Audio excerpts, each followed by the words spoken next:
Good morning, everybody, and welcome to this episode of 30 Minutes to President's Club. My name is Armand Farouk, and I'm here with my co-host, Nick Sigelski. Today, we have the Hall of Fame episode, the club member, the multiple-time guest, the one and only Jason Bay, CEO of Outbound Squad. Nick, why should people listen? This was a great episode talking about how to deal with competitors, both greenfield deals where they have nothing in place and it's you versus a competitor, but then also rip and replace deals. And we talked about everything from how you should be addressing the competition to how you should be stacking the deck in your favor. We talked about how you can talk about your solution versus talking about impact. We got into how you can test your champion to determine if you're winning, and then what to do if you are and the champion likes you. So this was a great episode to help you win more competitive deals. In 3, 2, 1, let's roll.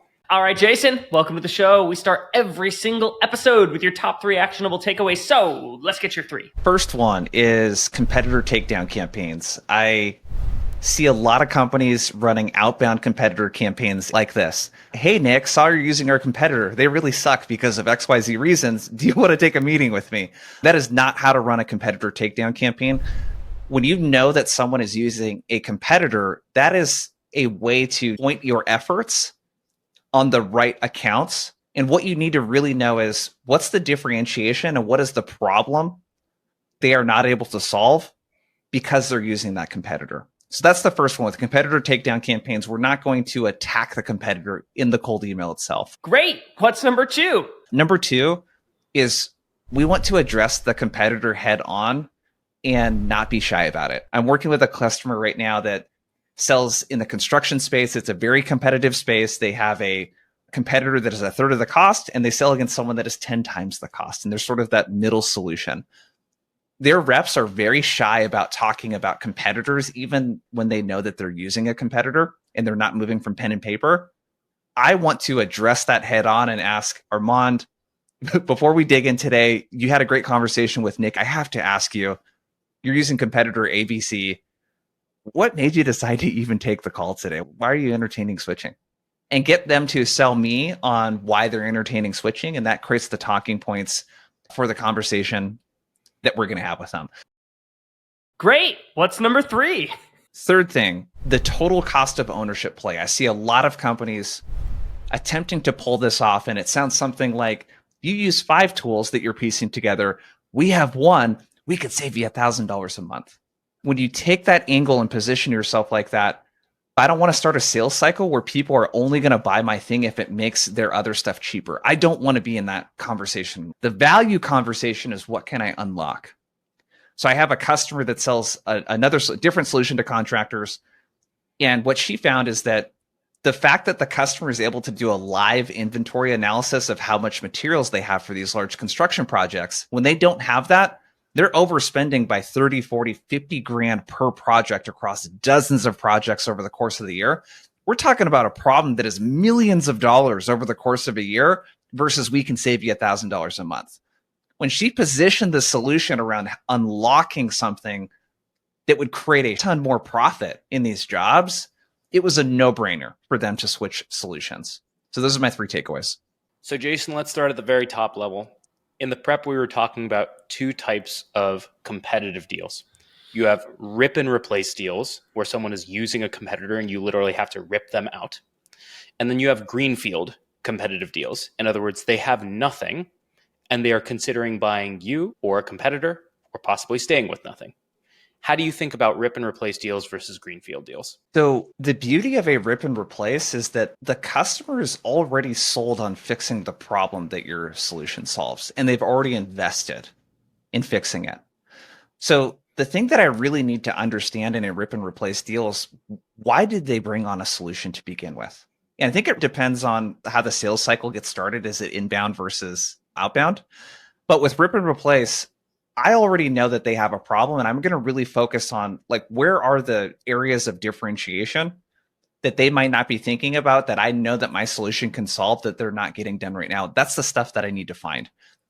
With rip and replace, what becomes exponentially more important is a strong champion, because if you don't have a really strong champion and someone that's going to go to bat for you, there's so much risk in changing solutions for a company. I mean, Gartner, I think the stats, 56% of B2B buyers report buyer's remorse. in buying solutions. So it's really risky to replace the solution. I need to have a really strong champion. My business case needs to really address those areas of differentiation. I need to really talk about how we're going to de-risk implementation. I need to do all of those things. Greenfield is a little bit different because I really need to focus on the why change narrative. This customer might not even be sold on solving the problem, or that a software solution is the way to solve that problem. So it's a little different. You mentioned this in our prep. In both situations, but especially in Greenfield, as a rep, you can really over-index on like the differentiation between you and the competitor versus why should we solve this problem to begin with. Rip and replace is a little different. It's more of the why us conversation versus the why change conversation. Yeah. The other day we had Chris Surdy on, and for Greenfield deals, he talked about the 3 whys. The first why that you need to answer is why buy anything at all? The second why you need to answer is why should they buy you? And then the third why that you need to answer is why should they buy you right now and not just delay the solution? Jason, one of the things that we were talking about earlier is that people will over-rotate into the competitor and focus all their attention on this is what they don't do in a Greenfield deal. They'll miss why they should buy something at all in that sales cycle. Are there other common mistakes, or I'm curious for your reactions on that? I mean, that's the classic. Force management's been talking about the, why change, why now, why you kind of thing. I think with Greenfield, it's the same thing. We did a webinar a long time ago about objection handling. It's this idea that I need to get really comfortable teasing out the stuff that creates friction in a sales cycle that is good friction. And I think with competitors, what people tend to do and make mistakes on with Greenfield, I make this mistake all the time, is I forget to ask if they're looking into a competitor. And I don't figure that out until mid to late sales cycle. I didn't get a chance to position everything around my differentiators. I'll give you a really good example. My biggest differentiator is tailoring and customizing the content and creating these customized playbooks. It's a big reason why my customers get good results. Now, if I am competing against someone that doesn't build playbooks and they're half the price as me, they talk about why you don't need that, and your enablement team they've gotten a chance to shape that narrative. I haven't built in any justification around why it costs twice as much as them. So I think with Greenfield and with any deal in general, I think a lot of reps have this fear of if I ask if they're looking into someone, it might prompt them to look into someone. I want to assume that people are looking into someone, and I'm going to ask that early as soon as possible so that I can position the rest of the sales cycle around those differentiators. But that's another big area that I find with Greenfield that people aren't thinking about. Jason, in my first 2 sales jobs, I got taught by my leaders that I should never say my competitors by name. You're advocating for addressing the competition head on. Should I be saying competition by name?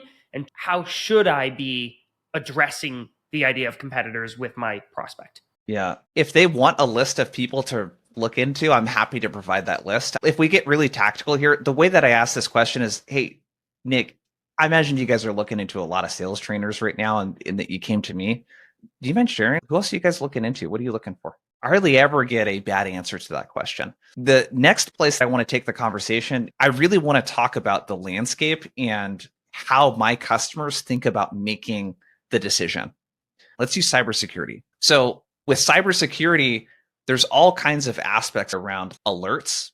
How do I get alerted? How do I prioritize? How do I mediate the alerts that I get? There is the visibility that I have. Is it the IT environment versus the OT environment in the manufacturing plant? The way that I would want to position something like this is I would talk about organizations that we're working with, companies like your Coca-Colas of the world. The way they really think about this is in 3 facets. There's the alerts and the things we need to be notified of. There's how does our team know what to prioritize? And then lastly, how do we fix those things and remediate them? There are a lot of solutions out there that do bits and pieces of that. What our customers really like about our solution is it does all of those 3 things in one place. And the reason why that's important is not because it's necessarily more cost effective. It's that if I'm gathering all of the data across my assets in the same place where I can remediate them, I actually have a system to know what did we find, how do we prioritize it, and I can know that my team actually followed through and fixed it. Reducing that risk is really important for a lot of our clients. I'm curious, like, how are you guys thinking about the solution and fixing this problem from an alert standpoint, a prioritization standpoint, and then how you remediate it? So what I did there is I'm really positioning the fact that you really need to be able to do all of that in one place and what those benefits are, and then teeing it off to the prospect to kind of think about that. The fact that they can do all three of those things is extremely rare. So that's the way that I want to position it. It's really positioning the business model. Another way to do that is around pricing. I have another client that doesn't do per seat pricing, it's usage-based pricing. You really need to, in competitive situations, paint the landscape of the different ways that people get stuff done. It's more about selling your model over the competitor model. When you talk about the why change and the why now, you're really addressing the business model, which is a conversation up here versus why you should choose us down here. Jason, you mentioned that you have this HVAC solution client where there's sort of the middle tier of the options. There's a super cheap option and there's a super expensive option. You just gave an example of painting the landscape where your solution is probably the most robust and you have the most value. How do you paint the landscape and paint your option as the best one when you're not the best solution? You might be like the cheaper competitor. How does that narrative change? How do you position your solution if you're not best in class? This is a really tough one. This goes back to what you were saying, Armand. What you don't want to underestimate is the fact that when a buyer sees two solutions as fairly equal, the differentiator is how well you sell. The big thing with this customer to take in consideration is the measure of how well you sell is, as a buyer, I'm coming on and thinking about, what did I learn from this person? What are the insights? A lot of Chorus and Gong back in the day, we've mentioned a lot of this, like they went head to head on a lot of deals. And we love Gong, right, on this podcast. Gong lost some of those deals too, because there were other things that the Chorus rep did that the Gong rep didn't. A lot of that was around insight shared, a person that can really run an enterprise sales motion and be consultative. A better buying experience is, am I providing insights and actually educating my buyer? And am I doing a better job of that than the competitor that is 10x more? I think the second thing is, and these are just basics of selling, does the buyer feel like I truly understand their priorities and their goals? And am I aligning effectively to those business priorities? This is like sales 101, right? Am I multi-threaded? Are there people in this organization that like the solution? One of the things I always have to remind myself of is, just because I'm threaded with the VP of sales and CRO doesn't mean that they're not looking to their sales managers and their enablement people to ultimately make the decision on who they bring in.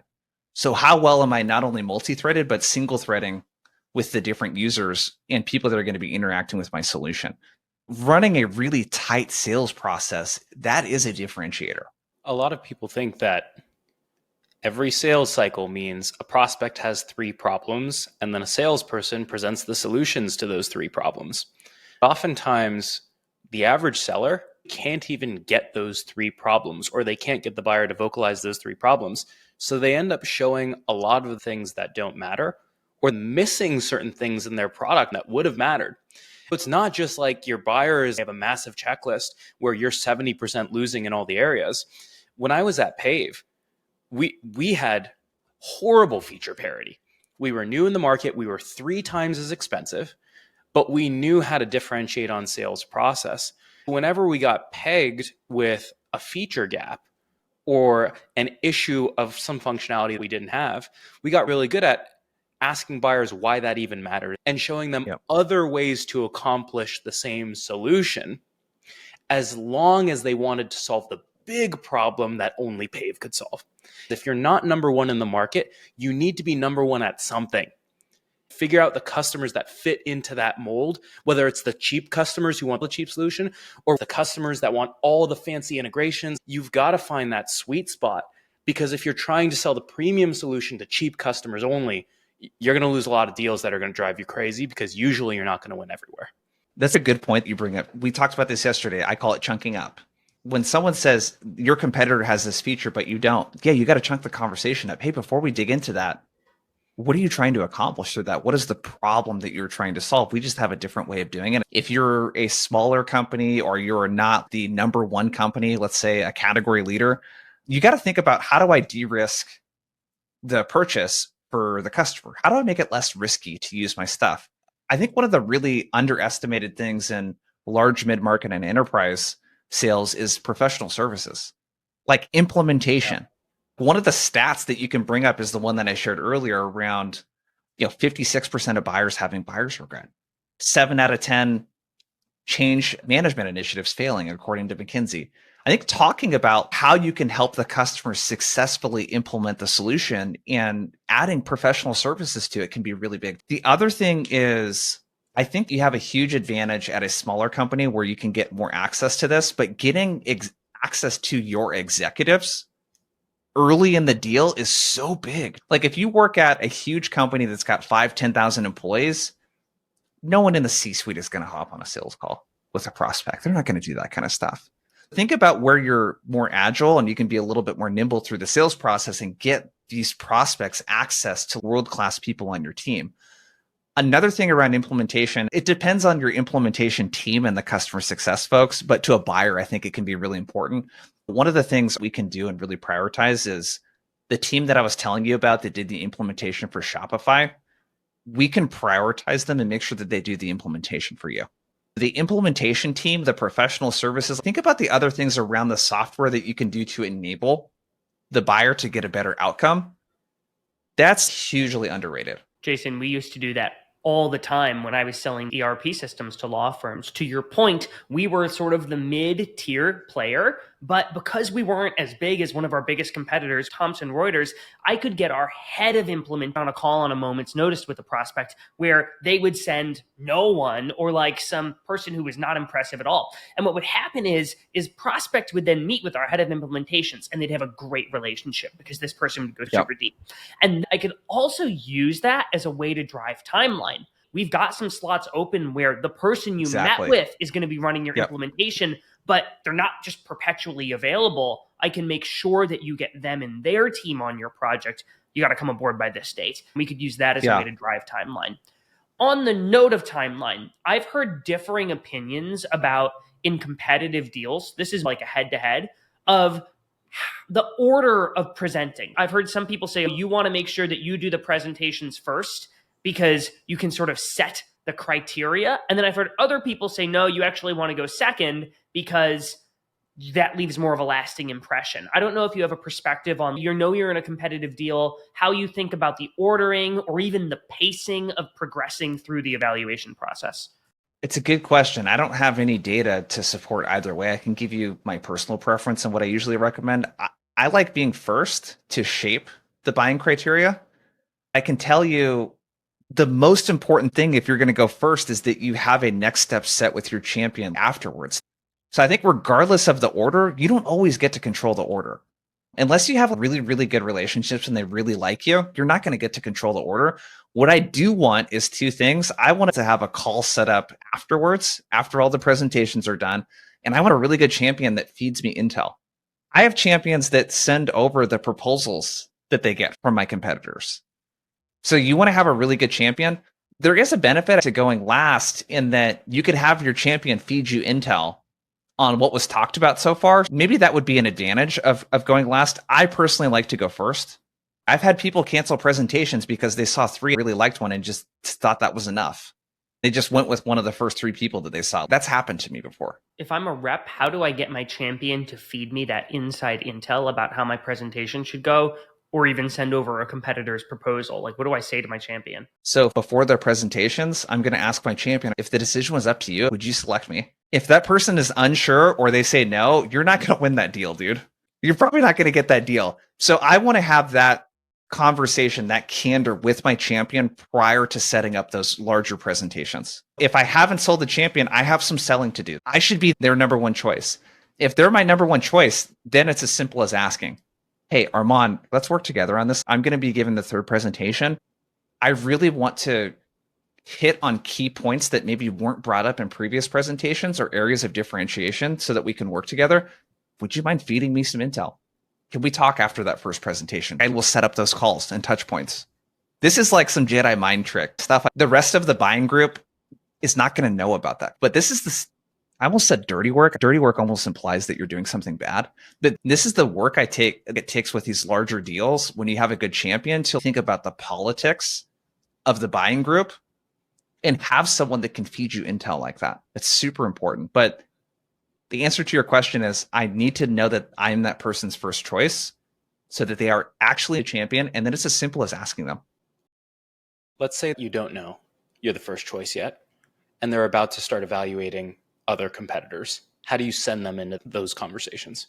How do I send my champion into those conversations? Are you laying any trap questions or trying to skew the evaluation so that they look at certain things that the competitor's not good at? Absolutely. So for me, the big thing is everyone says they customize the training content, but hardly any sales trainer does that, where they say, I'm going to teach you guys how to prospect to a cybersecurity leader. Here's what that sounds like. I love trap questions.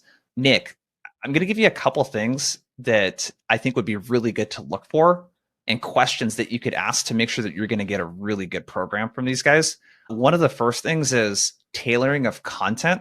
What I would suggest you do, because what has happened to a couple of clients of mine is they were promised that the content would be tailored and they got cookie cutter tactics. I would really stress asking them to show you, hey, show me a talk track, show me an email that you worked on with a client that is actually tailored to them. The second thing is reinforcement. Reps forget 90+% of what they learn in sales training within 90 days. Reinforcement is really the thing that pulls the training through. What I would really ask them is not only what their reinforcement plan is, but what framework do they have in place for reinforcement? How do they assure that habits stick? I want to prepare them for specific criteria to look for. I've seen reps do a one pager on stuff like that. I should probably build something like that. You definitely want to shape and inform the buying criteria and give them specific questions to ask in areas that you're going to differentiate. Before we wrap on this, we've been talking mostly about greenfield evaluations. I want to go back to rip and replaces because those are really hard and you can waste a lot of time on someone who's never going to rip and replace because it's so painful. Talk to me about what are you looking for in a first discovery call on a rip and replace deal to figure out if this thing is real or not? I think the most important thing we've talked about so far is a strong champion. So if I have an inbound lead and it's a manager using the security solution, I'm really pissed about the solution and doesn't like it. If I'm not able to get any intel on an executive that is not accomplishing something because you're using this competitor, I don't have a very strong deal. If I can't within 2 calls figure out what executive really cares about this, I'm not going to spend a lot of time on that. That executive is going to inform the business case that you build that really quantifies that problem that is not being solved through that competing solution. Champion is the number one thing for me. No champion, no deal. If you don't have an executive that's willing to stick their neck out for this, because they're the one that is going to be able to help you quantify the problem as well, to me, there's not really a lot there. A lot of times there are deals where if you went head to head with someone today in a greenfield competition, you would win the deal. But because it's a rip and replace, the cost of the switch is so much that you will lose the deal. When I was at Carta, we would just win on having the slickest UX and the zippiest product. But if someone was on our competitor ShareWorks, which is owned by Morgan Stanley, there's no way they were going to rip out their cap table. That was a 3-month process. At Pave, we were able to discern 2 types of rip and replace deals. So the first type was if a company was on an existing compensation planning solution and they were not doing stock option bonuses, I could almost guarantee we were going to lose that rip and replace deal. We would beat them 50-50 if it was a greenfield deal, but we would lose it every single time because that was the one thing we could do that would be hair on fire for our competitors. Yeah. We knew they had to be planning those separately, and we knew that there were massive issues with planning equity and stock option bonuses if you weren't using a solution like Pave.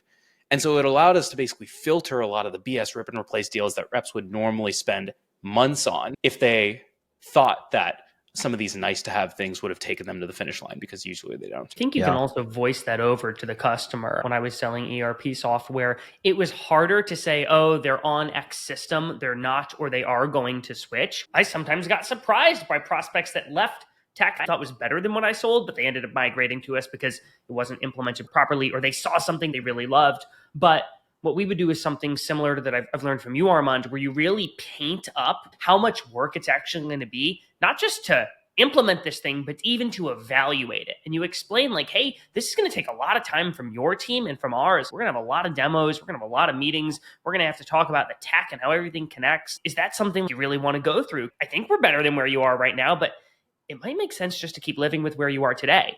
When you push the customer away, you determine how serious they actually are. And when you build up, hey, this is going to be some work for you, it gives them an opportunity to have an out. If they take the out, awesome. You just saved yourself a ton of time to go prospect for 12 more deals to fill your pipeline and make up for all the time you would spend on that other one. Yeah. Well, and then one last thing to add to that is the example I brought up earlier. We have this feature that'll allow you to get a live feed of your inventory and your materials cost on these contractor projects. If we don't have that, we have this problem that's, $20,000, $30,000, $40,000 swing on these projects of materials multiplied by the number of projects. If we can't get access to a person that actually owns that problem, the profitability across the projects, the VP of operations, the COO, there's no deal. How do you? So I think really understanding and chunking up the feature to the business problem that it creates, you have to know the problem that the feature you have will fix that they can't. And then you have to get access to the person that owns that problem. You talked about this example earlier where if you can't, in 2 calls with a manager level contact, figure out the exact you need to get to, you'll basically walk away from the deal. How do you articulate that to the manager? Because I can't imagine you're just like, all right, you didn't get me anything, see ya. Like, you don't want to be a jerk, but you also don't want to waste your time. So what do you say to your contact in that scenario? So the multi-threading piece, there's kind of 2 routes that you would go. I'm either going to get this person's help or I'm going to try to do it by myself. Obviously, I want to get the person's help. That's the best way to do it. The conversation is going to sound something like this. Nick, usually when we're evaluating this, the number one problem that we fix is that variability and profitability across the projects. We're usually going to need input from a couple folks to really understand if it's worth the effort to change for you. Armand, I know, is your COO. At some point, maybe not right away, we're going to want to get his input on how this is affecting profitability in the company. Mm-hmm. I saw that you guys have a couple project managers and then your director of operations. These are typically people whose input, when we got at ABC Construction Company, they were aware of what that process looked like on a day-to-day basis with materials and how to monitor, et cetera. We definitely want their input. So as a next step, what I would recommend is that we can at least get those project owners involved and your director of ops. Is that something you think we can make happen? I'm sharing a story of a customer that has accomplished a good outcome by involving their team. And I'm using that as a way to sell the person on multi-threading, but also as a way to pressure test their ability to get the introductions for that. If they aren't able to do that, if they're like, yeah, I don't really interact with those people, we could do one of 2 things. I could reach out to them directly and mention that we had a conversation. Or we could try to work on something together for you to get an introduction. What would you prefer? I love that. That's so good. Because you're not asking permission to go them. You're saying, I'm going to take one of these 3 routes. Phenomenal. Wish we could talk about this more, but we are running out of time, Jason. We got to move to the final question, which I hope you know. We talked about a lot of really good habits salespeople should be exhibiting. Now I got to flip it on his head and ask you about a bad habit. So the last question, what's one bad habit you see a lot of salespeople exhibiting that you think they need to break because it hurts them more than it helps? I think one of the big things since we've been talking about competitors is this idea that there's too many companies. I call it drinking the company Kool-Aid. Mm-hmm. So we're talking like that TCO play, for example. People are not going to move to your solution just because it's a category leader or because you have all these slick features and all this other kind of stuff. And it's kind of the same old stuff that we talk about in sales a lot. A lot of people just honestly spend all of this time in feature and functions land. I want to talk about impact. I want to talk about business outcomes, like what you're trying to accomplish through the solution. If you had to have a conversation with a buyer and you could not talk about your solution, what would that sound like? I would really talk about the impact and the outcomes that this person cares about and the problems that they're having. You really need to push yourself to be able to have conversations at that level. Phenomenal. Jason, thank you for joining us yet again. Everybody stick around for a 60-second recap coming up soon. Alrighty, Nick, it is time for a 2x2 recap from this episode with Jason Bay. What do you have for your 2? So the first one is, in a rip and replace deal, one of the first questions you should ask is, why did they bring on the solution they have in place to begin with? This helps you understand the problems they were looking to solve, their motivations, etc. It's a great early question to ask in rip and replace deals. My next one is, in deals where you're up against competitors to win the business, you should be testing your champion late stage in the deal to determine, if this were up to you and just you, would I be the choice you're going with? If the answer is yes, you can use that to get them to coach you on how to beat the competition and to ask stuff like, okay, like, I know I'm going to be presenting next Thursday. I'd love to get your take on the things that I should be showing and talking about to differentiate from the competition, to make sure that I really wow the room. Get them on your side of the table and give you some inside baseball. Number 3, if they're about to look at those competitors and you haven't won them over yet, you want to give them things to look for that the competitor doesn't do. The example that Jason gave is he tailors his training content really well. And he told them, hey, don't just take it at face value. Why don't you ask them to actually pull up one of the emails that they've tailored for one of their clients? And oftentimes they won't be able to do that. And lastly, number 4, if you want to sell a rip and replace deal, you can't just have nice to have feature differences. You need to have product gaps that lead to massive business impact. And then you need to get that impact in front of power and make sure that power actually cares and is willing to go on this massive journey of a rip and replace. Otherwise, move on to other deals. Alrighty, Nick, how can people help us out here? So you and I, Armand, recorded a playbook on how to crush your competitors, and we'll put a link to that episode in the show notes so folks can listen to it easily. If you liked this episode, I think you will enjoy that one. We went through an entire clinic on taking down your competitors. Anyways, thanks for listening. We'll see you next week on the show.